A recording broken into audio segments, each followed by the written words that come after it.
So he'll give you power and see how you handle it. The world says power is for self. The Bible says power is for others. Are y'all catching that? I know that was a quick statement, but it was a powerful statement.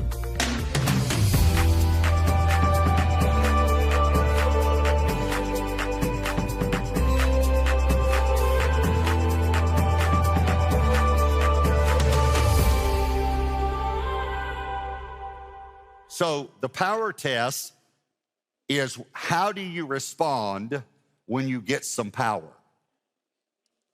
Now, what you might be thinking is, I've never been able to take that test. I would love to take that test one day. But you will get some power one day. Let me explain power to you. Another word would be authority. But let me explain authority to you. It's responsibility. Anytime you're given responsibility, then you have power when you fulfill that responsibility, or if you don't fulfill that responsibility, then you don't have that power, all right? So I want to show this to you in Joseph's life. That's we're doing Joseph, which is Genesis chapter 30 through Genesis chapter 50. I'm going to have to skip around a little bit in Genesis 41 so that we've got enough time for the message, okay? The first 7 verses, though, of chapter 41 are 2 dreams that Pharaoh had. Pharaoh dreamed there were 7 fat cows and 7 lean cows, and the 7 lean cows ate the 7 fat cows. Then he dreamed there were 7 full grains or heads of wheat, and there were 7 lean or parsed heads of grain, heads of grain, and they ate the 7 full ones, okay? So then we pick it up in verse 8. Now it came to pass in the morning that his spirit was troubled. That's talking about Pharaoh. And he sent and called for all the magicians of Egypt. This is actually where we get the word magi from. And I've explained that in a Christmas message, so you have to go back to hear that. I don't have time to explain it now. And they came from Balaam. I don't have time to explain that. I just hoping you'll get hungry and say, I think I'll read about that later, all right. And Pharaoh told them his dreams, but there was no one who can interpret them for Pharaoh. Then the chief butler spoke to Pharaoh. Remember, Joseph interpreted a dream for him in prison and said, I remember my faults this day. In other words, I remember that someone interpreted my dream and I was supposed to tell you about it, but it's been 2 years since then. Verse 14, then Pharaoh sent and called Joseph, and they brought him quickly. I just want you to notice this, because the power test comes quickly. You can be called into the boss's office one day with one position and walk out of his office with another position. So it can come, the power test always comes quickly. Now, what I mean by that is you're saying, yeah, but it's been 7 years I've been waiting for this. I know that, but one day it happens just like that. That's the point, okay? They called him quickly out of the dungeon, and he shaved, changed his clothing, and came to Pharaoh. Obviously, he needed a shave and new clothes. Okay. Chapter 41, verse 37. So he interprets the dreams. So the advice was good in the eyes of Pharaoh and in the eyes of all his servants. And Pharaoh said to his servants, can we find such a one as this, a man in whom is the Spirit of God? Notice again, unbelievers recognized a wisdom that Joseph had, they attributed to God. Then Pharaoh said to Joseph, inasmuch as God has shown you all this, there is no one as discerning and wise as you. You shall be over my house, and all my people shall be ruled according to your word. Only in regard to the throne will I be greater than you. So this is the power test. Now, let me say something. The pride test is how we respond to the dream. The power test is how we respond to the destiny.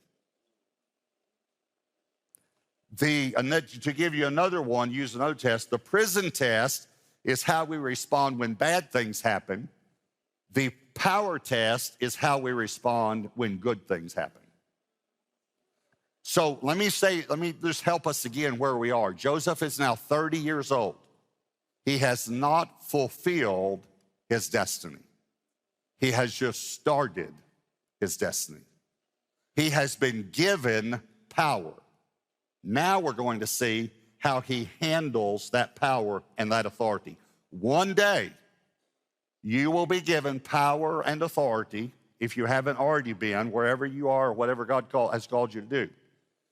But please hear me. It is a huge test, and I'm going to call it something other than the power test just for a moment so that we get it. It is the test of success. It has been the hardest test I've ever taken. It was much harder than taking the test when I couldn't pay my bills. Success is a huge test that we all go through. We get success in some area, and there's a test. In other words, what's amazing to me is like someone says to us, hey, I'm going to be out of town next week, and it's our group leader, our small group leader. Would you teach the small group next week? You say, oh, I couldn't do that. I've never taught the small group. I can't do that. It's not my gift. You're going to have to ask somebody else. And it'd be funny to me if he says, well, I asked everybody else because I thought of you last, but, you know, but you're the only choice I have now. But let's just say he said, well, I really believe, I prayed about it, and I believe God told me that you're supposed to do it. And so you reluctantly agree. And then you're scared all week. You're scared to death. You work real hard. You teach, and God puts his hand on it. And you even are thinking to yourself, wow, this is coming out really well. Thank you, Lord. And then people come up to you and say, that was fantastic. You did a great job. You could probably lead a small group for yourself one day. And on the inside, you think, yeah, I knew I'd be good at this. You just failed the power test. So here are my 3 points, and I phrased them in questions. Number 1, from where does power come? From where does power come? Thomas and I are grammarians, and so we talked about this. I had to use correct grammar. But for some of you that are thinking, what does that mean? Where does power come from? That's another way to say it, okay? Where does it come from? All right, but I can't end the sentence with a preposition, if y'all don't mind. Okay. From where does power come? Anybody have an idea? God, obviously. Psalm 62:11, God has spoken once, twice I've heard this, that power belongs to God. This next verse, I've told y'all this before about other verses, but I say it all the time, is the funniest verse in the Bible. So I say that a lot, I know, but a lot of verses are funny to me. John 19:10, then Pilate said to him, that's Jesus, are you not speaking to me? Now here's the funny part. Do you not know that I have power to crucify you and power to release you? Can I remind you that he's speaking to the creator of the universe? But watch what Jesus does. Jesus answered, you could have no power at all against me unless it had been given you from above. All power comes from God. There must come a recognition in us that even though we work hard, it's God that has blessed us. This is the balance. There's a balance between, it's just all God, brother, and I've worked very, very hard, but God has blessed me. And then the other side of it's just all God is, well, I know God has helped me in my church life, but in my business, it's been me. Or it is I, if you want me to use grammar, okay, all right. There's got to, in Christians, in believers, we should say, I've worked very hard, yet God has blessed. In other words, a farmer would say, I plowed, I tilled, I planted, but God made it rain. So that's what I think Joseph understood. So I promise you you will take this test. Now, here's something else you need to know about power. There is actually a God-given righteous desire for power. And I'll explain that in the next point a little more. We were created by an omnipotent God, all-powerful. God has power, so power is not bad. So you actually have a God-given desire for power. Jesus even said, if you desire to be first, then be the servant of all. Timothy and Titus said, if a person desires the office of an overseer, that's the word for bishop, an overseer, in other words, to have power, he desires a good thing. In other words, he's desiring to have power even in the church so that he can help people. Is everyone following me? That's not a bad thing. But if you don't believe that we're born with this desire for power, watch the youngest child in the family if you get a dog. Because the youngest child now has someone to boss around. That was Elaine in our family. When we got dogs, that's my dog. Because she wanted to tell, because she got told what to do by mom, dad, Josh, and James. And that's true, isn't it? Josh, you know, they told us when it's fun when your kids get older because they start confessing. Because they know they can't get grounded anymore or spanked. Josh and James, when she was young, would hold her head in the pillow and say, pray about it. I'm sorry. This great Bible teacher that, you know, that's the way he was when he was young. Just wanted you to know he needed to get saved, okay? Point is, where does power come? It comes from God, and there is a good desire for power if you want to use it to help people. And that's the next point. So to whom does power come? It comes to the humble. James 4:10, humble yourselves in the sight of the Lord, and he will lift you up. Let me say it another way. Exalt you or give you power if you're humble. 1 Peter 5, verse 5, likewise, you younger people, submit yourselves to your elders. Yes, all of you, old and young, male and female, be submissive to one another and be clothed with humility. For God resists the proud, but gives grace to the humble. And I want to come back to the word grace. Therefore, humble yourselves in the mighty hand of God, that he may exalt you, lift you up, give you power in due time. But let me give you, there's what grace is and what grace does. Grace is unmerited favor, but what it does is it is, another one of the definitions of it is enablement. Another, and you go to the root word of that in the Greek, and it's power. Grace gives you power to overcome sin you never had power to overcome. So he gives grace to the humble. He gives power to the humble.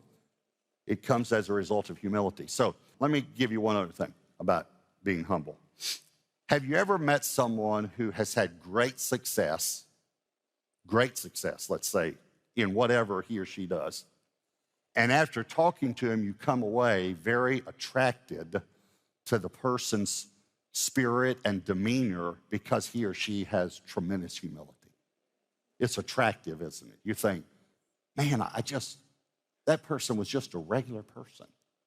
And yet she's done this and done this and done that. And, I can remember, well, never mind anyway. So I can get off on, the older I'm getting, the more I have divine rabbit trails, but they're fun. So anyway, so you meet someone who's done a lot for God or a lot in business, who's humble, the person's attractive to you. Have you ever met someone that's been very successful who's prideful? It's repulsive, isn't it? Now, and then I'll tell you something. Have you ever met someone that's never done anything and is prideful? That's just stupid. That's foolish. Okay. So, my point is that pride looks foolish. So let me give you my illustration now. Back in the 80s, I was in my 20s then.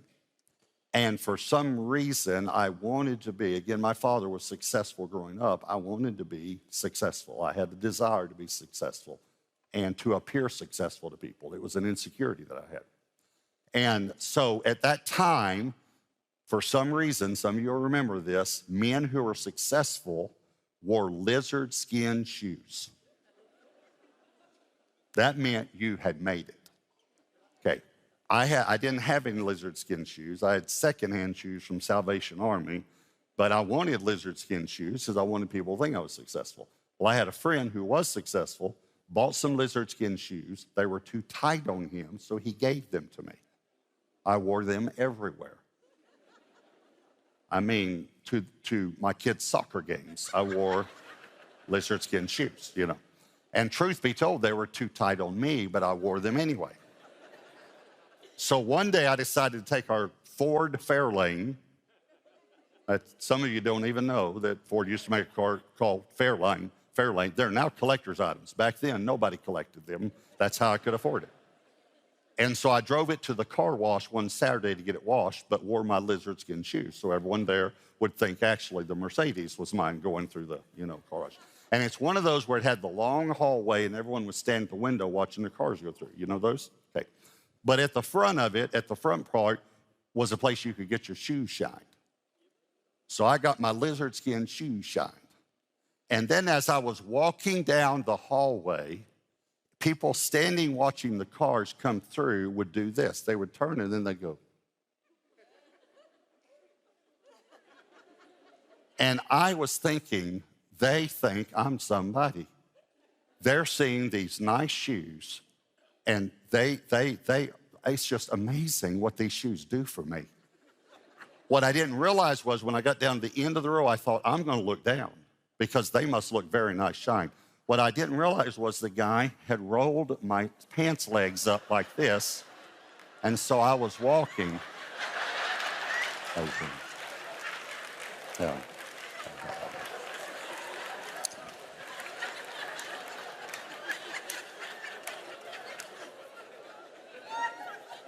My point is that pride looks foolish. Did I make my point? Okay, all right. So,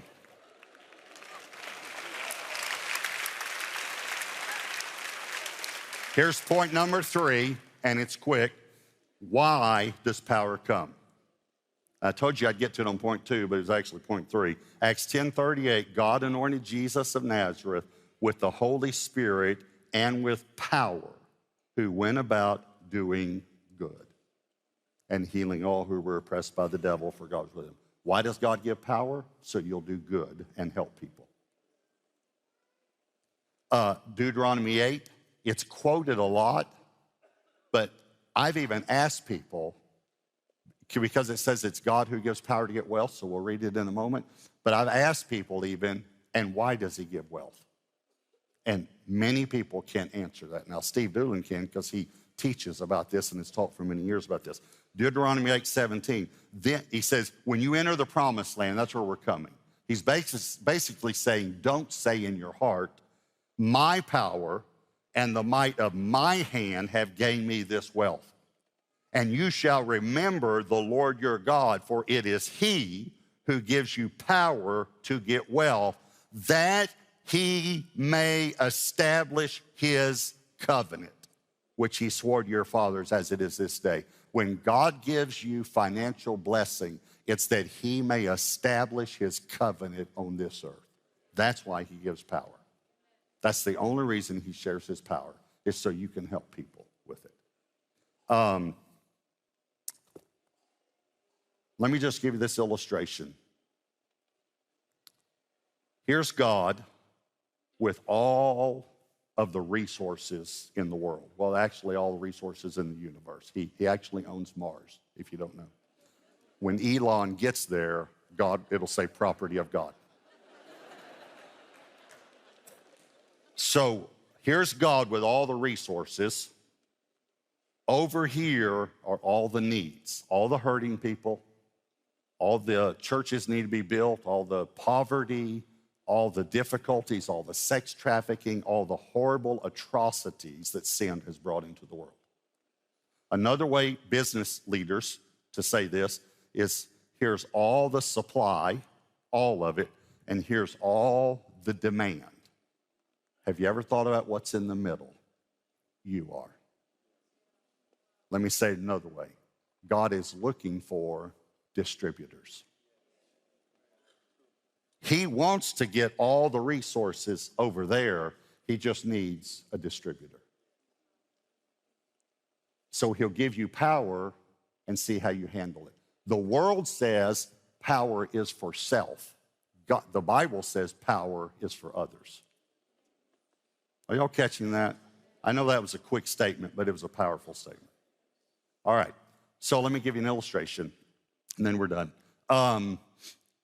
When our church was smaller, I've lost touch with him, so I don't know whether he's still a member of the church or we just haven't talked in a while, but he's a very busy person.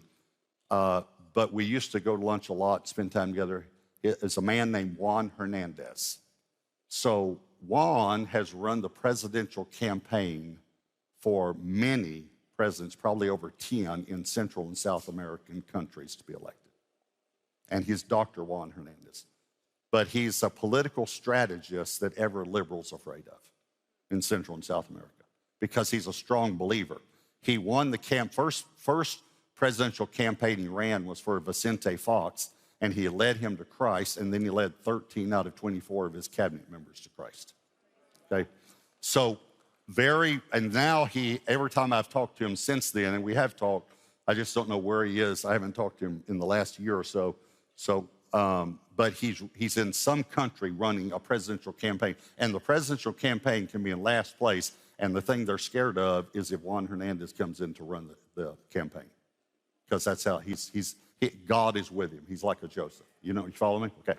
So after a Saturday night service, when the church was smaller, I was standing greeting people, and this couple came up that I knew and said, hey, we want to introduce so-and-so. She and her husband have been missionaries to Mexico for 40 years. And I'm just overwhelmed. I think, wow, I'm meeting saints right now. I mean, missionaries for 40 years, And I said, oh, it's so wonderful to meet you. I said, I just feel like asking you, is there something that I can pray with you about? And she started to cry, and she said, yes. She said, my husband is still in Mexico. We have a 1-year furlough. And I was released, but there's a problem with his visa, and he's been there 2 months. We've been separated 2 months.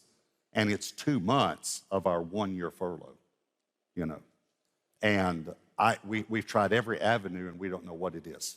And I said, well, we have a guy in our church named Juan Hernandez who has helped, who knows a lot and has helped he knows the president very well. So I said, let me get your name and number and talk to him to see if he can do something to help. Next service, I'm standing down at the front talking to people after the service. This guy comes up and said, hey, I wanted to introduce myself to you. I haven't met you yet. We're new here at the church. And his name was Jose something. I don't remember his last name. He helped translate one of my books into Spanish. And he said, I'm Juan Hernandez's cousin. And I said, oh, I want to get in touch with Juan because I told him about this lady and about her husband. And he said to me, I will take care of it. And I said, okay. I said, how will you take care of it? He said, I'm the Minister of Immigration for Mexico.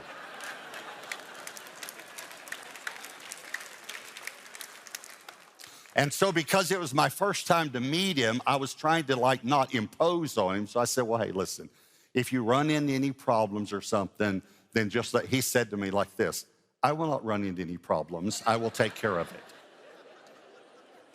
On Monday, he had his visa. On Tuesday, he boarded a flight and came home, the missionary.